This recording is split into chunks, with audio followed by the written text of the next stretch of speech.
வழக்கமாக எல்லா படத்துலையும் வைக்கிற ஒரு டைட்டில். ஆனால் மயிலாட் நான் அடிக்கடி அவர் சொல்லுவார், இது கோர்ட் ட்ராமா இல்லை. இன்டர்வியூவில் சொல்லும்போது இது கோர்ட் ட்ராமா, இது கோர்ட் ட்ராமாவா, கோர்ட்டை பற்றி இல்லை இல்லை மயிலாட் அது கிடையாது.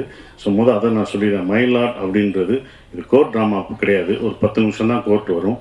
ஆனால் ஒரு அதிகாரத்தை தண்டிக்கக்கூடிய அதிகாரத்தை ஒரு கடைக்கோடி இருக்கிற ஒரு மனுஷனுக்கு கொடுத்தா அவன் என்ன பண்ணுவான், அவன் அதை வச்சுட்டு என்ன பண்ணுவான்னு சொல்கிறது தான் மயிலாட். மயிலாடுன்றது அந்த கடைக்கோடி மனுஷனை, அந்த ஒரு நபர் முத்துச்சிற்பியை குறிக்கிற அந்த வார்த்தை தான் மயிலாடு. அதுதான் இந்த படத்துக்கான, இந்த டைட்டிலுக்கான ஒரு விளக்கமாக நான் நினைக்கிறேன். அப்படி தான் அதை வச்சுருக்கோம். ஸோ இதுதான் மயிலாடான ஒரு படம். முதல் வந்த எல்லா இயக்குநர்களுக்கு நன்றியை தெரிவிச்சுக்கிறேன். அப்புறம் எங்களுக்குள்ளே ஒரு போட்டி இருந்தது. பாலான வந்ததுக்கு ரொம்ப நன்றினே. இன்னும் வருத்தமும் இருந்தது. என்னென்னா நீங்கள் வரமாட்டீங்கன்னு நான் சொன்னேன் அவர்கிட்ட.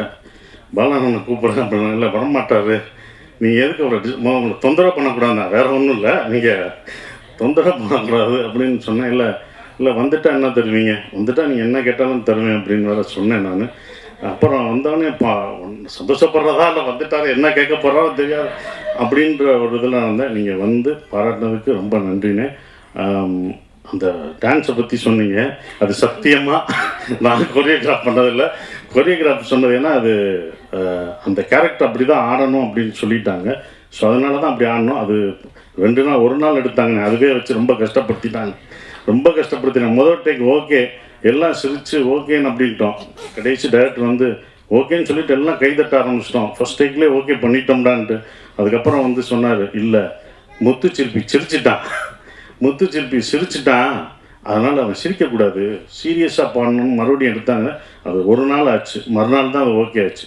ஸோ அதுதான் அதுக்கு காரணம். இன்னொன்று என்ன சொல்லணும்னானே, இங்கே என்ன எல்லாம் வாழ்த்துனாங்க. இந்த வாழ்த்தெல்லாம் எனக்கு சேரக்கூடாது, உங்களுக்கு தான் நான் சேரணும். நீங்கள் பார்த்து சந்தோஷப்படணும். முதல் நான் சேதுவில் நடித்தேன், ஒரு அசிஸ்டன்ட் டைரக்டராக வந்தேன். இந்த அசிஸ்டன்ட் டைரக்டர் இந்த வாழ்த்தெல்லாம் உங்களுக்கு நான் பெற்றுக் கொடுத்ததா நீங்கள் நினச்சிக்கணும். அது உங்களுக்கான வாழ்த்து தான். அது நான் இவ்வளோ தூரம் கொண்டு வந்தது. ரொம்ப நன்றி. நான் வந்தது எங்களை வாழ்த்துனதுக்கு ரொம்ப நன்றி. இந்த படம் எப்போ வரும்னு நீங்கள் கேட்டுட்டு இருந்தீங்க. நீங்கள் தான் கேட்டீங்க, எப்படியாவது அடுத்து டூரிசமுக்கு அடுத்து இந்த படத்தை கொண்டு வா அடுத்த படத்தை இதோ கொண்டு வந்துட்டோம், இழுத்து கொண்டு வந்தாச்சு. ரொம்ப சந்தோஷம். மாறி உங்களுக்கும் சந்தோஷம். அண்ணன் சொல்லும்போது நான் ரொம்ப சந்தோஷப்பட்டேன். அவருக்கு எல்லாம் நீங்கள் வந்து இப்போ எனக்கு வழி நடத்துவர் மாரி செல்வராஜ் அப்படின்னு சொல்லும்போது எங்கள் இயக்குனருக்கு நீங்கள் வழி நடத்துறது எனக்கு ரொம்ப சந்தோஷம். அதே மாதிரி உங்கள் இயக்குனருக்கு இப்போ நான் வழி நடத்திட்டுருக்கேன். அதுதான் உண்மை. உங்கள் இயக்குனருக்கு ஸோ நம்ம மாற்றிக்கிட்டோம், அவ்வளோதான். நம்ம சொன்னால் அவங்க கேட்க மாட்டாங்க, நீங்கள் சொன்னாங்க அவர் கேட்பார், நான் சொன்னால் அவர் கேட்பார். அதனால் கரெக்டாக இதாகிடுச்சு. ஸோ அது எல்லாருக்கும் நன்றியை தெரிவிச்சுக்கிறேன். வந்த எல்லாருக்கும் நன்றி. சோமு சார், நான் 2வது படம், ஃபஸ்ட்டு படம் வரல, ரொம்ப சிறப்பாக நடிச்சிருந்தார். அந்த நாக்கா அப்படின்ற கேரக்டர், கதிர்வேலன் அப்படின்ற கேரக்டர் பத்திரிக்கையாளர் எப்படி இருப்பாங்க, எந்த உண்மையாக இருந்து எப்படி இருப்பாங்கன்றதை அப்படியே இது பண்ணார். உங்களோட நடித்தது எனக்கு ரொம்ப சந்தோஷம் சார். அப்புறம் என்னோட இந்த படத்தில் எங்கள் ப்ரொடியூசர் ஃபஸ்ட்டு முதல் தேங்க்ஸ் அவருக்கு தான் நான் சொல்லணும். ஏன்னா அவர் என்கிட்ட கதை சொல்ல வரும்போது ராசரவணன் தான் சொன்னார். ராஜ்முருகன் வந்து கதை சொல்லுவார், நீங்கள் கேளுங்கன்னு இராசரவணன் சொல்லி நான் கதை கேட்டேன். அப்போ கதை கேட்டவுடனே ராஜ்முருகன் சார் சொன்னோடனே, இந்த கதை எனக்காக எதுவும் மாற்றாதீங்க, இது என்ன எப்படி இருக்கோ அந்த கதைக்குள்ளே நான் வர்றேன், நீங்கள் என்ன நினச்சிங்களோ அதை கடைசி வரைக்கும் எடுத்துருங்கன்னு சொன்னேன். ஸோ அப்படி தான் இந்த கதை வந்து இவ்வளோ தூரம் வந்திருக்கு. இந்த கதை எடுக்க ஒத்துக்கிற அம்பேத்குமார் சாருக்கு என்னுடைய நன்றியை தெரிவிச்சுக்கிறேன். என்னென்னா ஒரு ப்ரொடியூசர் ஒத்துக்கணும் இது எப்படின்றது. அவர் வந்து அதை சிறப்பாக வந்து சொன்னபோது, சார் ராஜ்மோகனோட ஒரு படம் பண்ணேன் சார், அது தோத்துருச்சு சார், நல்ல பையன் சார், அவன் ஜெயிக்கணும் சார், நான் இன்னொரு படம் பண்ணணும் சார், அது பண்ணணுன்னாரு சார். அது இன்னும் என் மனசில் ஓடுது. என்னோட மீட் பண்ணும்போது மீட் பண்ணும்போது ராஜ்முருகனுக்காக நான் பண்ணணும். அதுதான் எல்லாருமே நினைக்கிறது. இந்த மாதிரி ராஜ்முருகன் மாதிரி இயக்குனர் தோக்கவே கூடாது. இந்த மாதிரி இயக்குநர்களை ஜெயிக்கிறதுக்கு என்னால் என்ன முடியுமோ அதை நான் கண்டிப்பாக பண்ணுவேன். அதை தான் பண்ணிக்கிட்டு இருக்கேன். ஸோ நன்றி சார். அப்புறம் சைத்ரா பயங்கர ஆர்டிஸ்ட். நீங்கள் பாடினதை பார்த்து பயங்கரம். எங்கள் ஏற்கனவே சிங்கர் வேறு, நானே அப்படி தான் மறந்தேன். ஒரு எங்கள் படத்தில் நாட்டுப்புற பாட்டு ஒருத்தவங்க பாடினாங்க. பாடிட்டு இருக்கோம், நான் பாடுறேன், நீ இருமா, நீ ஏன் பாடுற, லேட்டாக பாடு, நீ அவங்க தான் பாடுறாங்க, நல்லா பாட முடியல, நான் ஒரு பாட்டு பாடுறேன்னு, சரி பாடு அப்படின்னு. அது ஒரு பாட்டு அவங்க கன்னடத்தில் ஒரு நாட்டுப்புற பாட்டு பாடிச்சு, ஏதோ மீத்தேன்னு ஒன்று பாடிச்சு. மிரண்டோம், என்ன நல்லா பாடுங்க. அப்புறம் தான் சொல்லிச்சு, ஒரு 2-3 படங்கள் கன்னடத்தில் சலகலா வள்ளி நடிப்பு மட்டும் இல்லை, அவங்க டான்ஸு, பாட்டு, ஃபோட்டோகிராஃப் வேறு எல்லாமே பண்ணியிருக்காங்க. ஸோ உங்களோட நடித்தது எனக்கு ரொம்ப சந்தோஷம். நல்ல ஆர்டிஸ்ட். ஏன்னா டோபி பார்த்துட்டு நானும் ஒரு ரசிகன். அதை நடித்தது ரொம்ப அதுவும் அந்த காதல் காட்சிகள் நல்லா நடிச்சிருக்கீங்க அப்படின்னு இப்போ லிங்குசாமி சார் சொன்னார். பிரமாதம் பண்ணுற எல்லாருமே சொல்கிறாங்கன்னா அதுக்கு காரணம் நீங்கள் அது நல்லா வர்றதுக்கு நீங்களும் பண்ண ஒரு காரணம் தான்.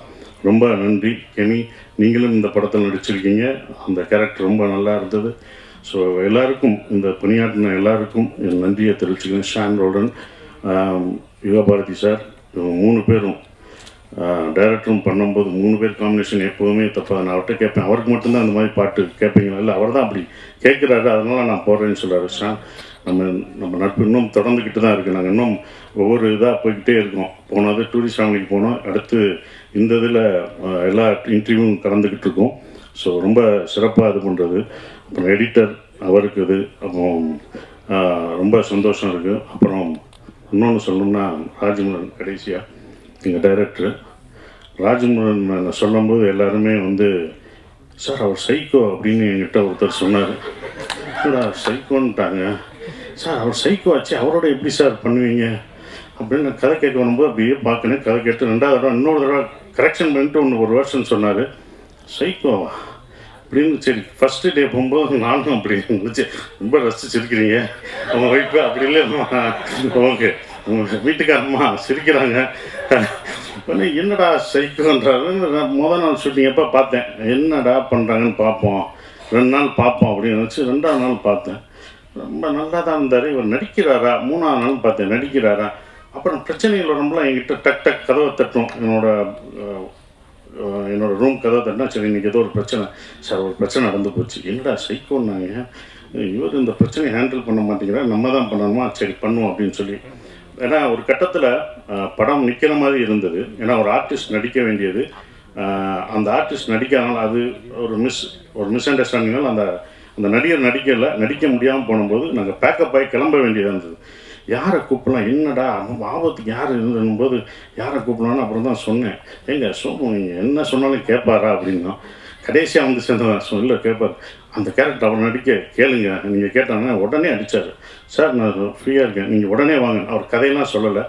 இல்லைங்க, அவர் எல்லாமே சோமு எல்லா ஸ்கிரிப்டும் படிச்சுட்டு அதை 10 நாள் ஓட்டிட்டு அதுக்கப்புறம் தாங்க நடிக்க வருவார் அப்படின்னாப்புல.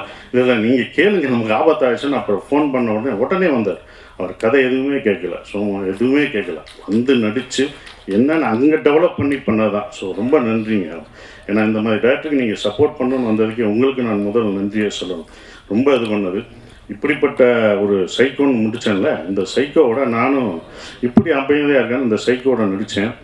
ஆனால் எங்கேயுமே இல்லை, எல்லாம் தப்புன்னு தெரிஞ்சுது. அப்புறம் தான் படம் முடிஞ்சு நான் இந்த படத்தை பார்க்கும்போது தான் இந்த தமிழ் சினிமா மேலே அவர் எவ்வளோ சைக்கோவாக இருக்கார், இது தரமான படங்கள் கொடுக்குறதுல எவ்வளோ சைக்கோவாக இருக்கிறான்னு அதுக்கப்புறம் தான் தெரிஞ்சுக்கிட்டேன். உண்மையிலே சைக்கோ நீங்கள் இல்லை, உங்களை சுற்றி உள்ளவங்க தான் சைக்கோவாக இருக்காங்கன்றது அதுக்கப்புறம் எல்லாருக்கும் தெரிஞ்சது. அந்த சைக்கோவை திருத்ததுக்கு ஒரு பாடுபடுறாருன்னு தெரியுது. நிச்சயம் வெற்றி பெறுவீங்க. நாங்கள் அடுத்த இந்த படம் கதை சொல்லும் போதே நான் அடுத்து ஒரு படம் அவருக்கு நான் பண்ண போகிறேன், இன்னொரு படம், அடுத்த படம். ஏன்னா இந்த படம் பண்ணும்போதே ஒரு கதை சொன்னார், அந்த கதையை நான் ஓகே பண்ணிட்டேன். அப்புறம் சார் என்ன சார் அந்த ப்ரொடியூசர் அதுக்கப்புறம் பேசுகிறேன்னு கொஞ்சம் வருத்தப்பட்டார். அடுத்த ப்ரொடியூசரை பற்றி நான் சொன்னேன், அந்த ப்ரொடியூசர் பண்ணுறாங்களோ இல்லையோ, இந்த படம் ஜெயிக்குதோ தோக்குதோ எனக்கு தெரியாது, ஆனால் உங்களுக்கு நான் படம் பண்ணிக்கிட்டே தான் இருப்பேன். வெற்றி தோல்விலாம் கிடையாது. என்றைக்கும் ஒரு படம் தோக்கலாம் ஜெயிக்கலாம், ஆனால் ஒரு இயக்குனர் தோக்கவே கூடாது. அவங்க என்றைக்கும் வெற்றியாக தான் இருக்கணும். இயக்குனருக்கு வாழ்க்கையில் தோல்வியே கூடாது, அவன் படம் தான் தோக்கும் ஜெயிக்கும் அப்படின்னு சொல்லி வந்த எல்லாருக்கும் என் நன்றியை தெரிவிச்சுக்கிறேன்.